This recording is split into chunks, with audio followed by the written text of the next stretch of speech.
Hi friends, അസ്സലാമു അലൈക്കും. താസ്ബുഷ് ചാനലിലേക്ക് എല്ലാവർക്കും സ്വാഗതം.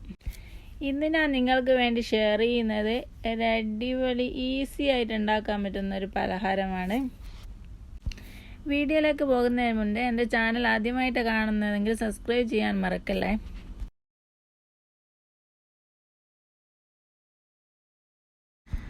ആദ്യം വേണ്ടത് ഇതിനുള്ള ഒരു മസാല ചതച്ചെടുക്കണം. അതിനായിട്ട് ഞാനിവിടെ എടുത്ത് വെച്ചേക്കുന്നത് 2 പച്ചമുളക് കട്ട് ചെയ്തെടുത്തിട്ടുണ്ട്.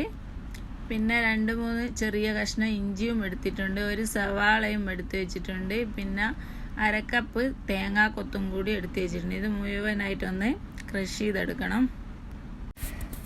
നിങ്ങൾക്ക് എരിവിന് ആവശ്യമുള്ള പച്ചമുളക് ഇട്ട് കൊടുക്കുക. ഞാനിവിടെ 2 പച്ചമുളകാണ് എടുത്തേക്കുന്നത്.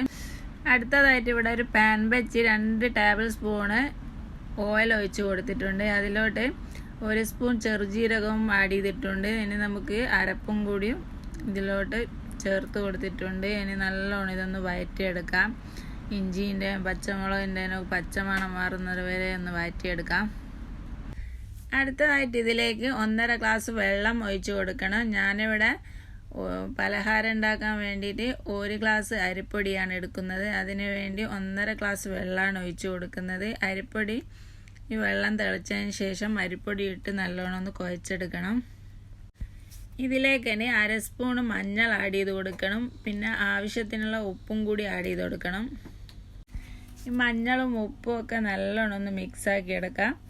വെള്ളം തിളച്ച് വരുന്നുണ്ട്. നല്ലോണം ഒന്ന് തിളച്ചതിന് ശേഷം നമുക്ക് അരിപ്പൊടി ആഡ് ചെയ്ത് കൊടുക്കാം. ഞാനിവിടെ നൈസായിട്ടുള്ള അരിപ്പൊടിയാണ് എടുത്തേക്കുന്നത്.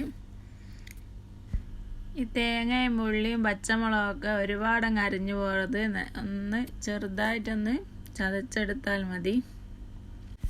നമ്മൾ എടുക്കുന്ന അരിപ്പൊടിക്ക് അനുസരിച്ച് വേണം വെള്ളം എടുക്കാൻ.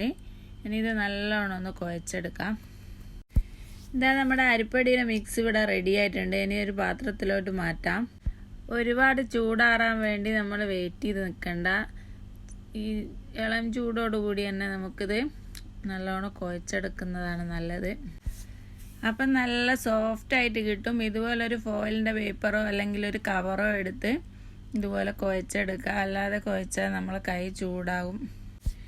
ഇതിനി നമുക്കൊരു പാത്രത്തിലോട്ട് സെറ്റ് ചെയ്തെടുക്കണം. ഏതെങ്കിലും ഒരു പാത്രത്തിൽ കുറച്ച് എണ്ണ പുരട്ടി കൊടുത്തിട്ട് സെറ്റ് ചെയ്തെടുക്കണം.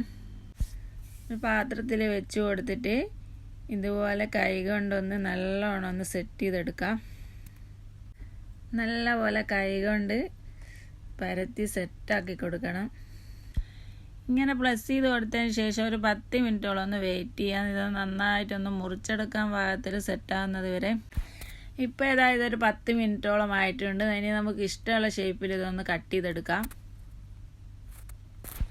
ഞാനിപ്പോൾ ഈ ഒരു രീതിയിലാണ് കട്ട് ചെയ്തെടുക്കുന്നത്. നിങ്ങൾക്ക് ഇഷ്ടമുള്ള സൈസിൽ കട്ട് ചെയ്തെടുക്കാം.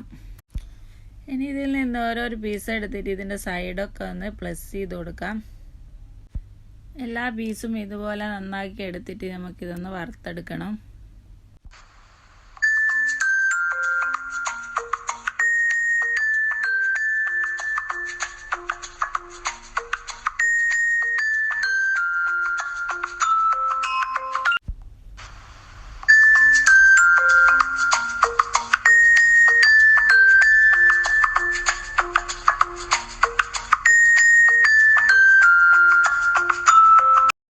ഈ സമയത്ത് ഞാൻ ഇവിടെ എണ്ണ വെച്ച് കൊടുത്ത് ചൂടായിട്ടുണ്ട്. ഇനി ഇതിലോട്ട് ഓരോരോ പീസ് വെച്ച് കൊടുത്ത് വറുത്തെടുക്കാം.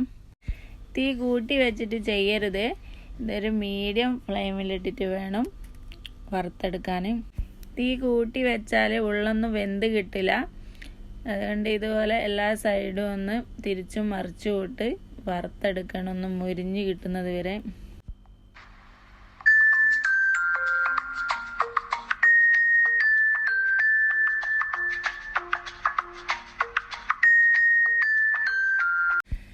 ഇതാ ഇവിടെ 3 എണ്ണം റെഡി ആയിട്ടുണ്ട്. ഇതുപോലെ ബാക്കിയും കൂടിയും ചെയ്തെടുക്കാം.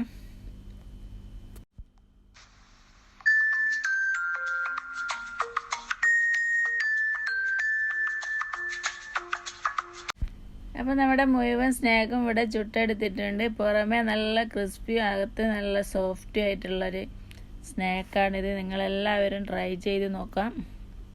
ഇത് ട്രൈ ചെയ്ത് നോക്കിയിട്ട് നിങ്ങളുടെ അഭിപ്രായം അറിയിക്കാം. വീഡിയോ ഇഷ്ടമായെങ്കിൽ ലൈക്ക് ചെയ്യുക, ഷെയർ ചെയ്യുക.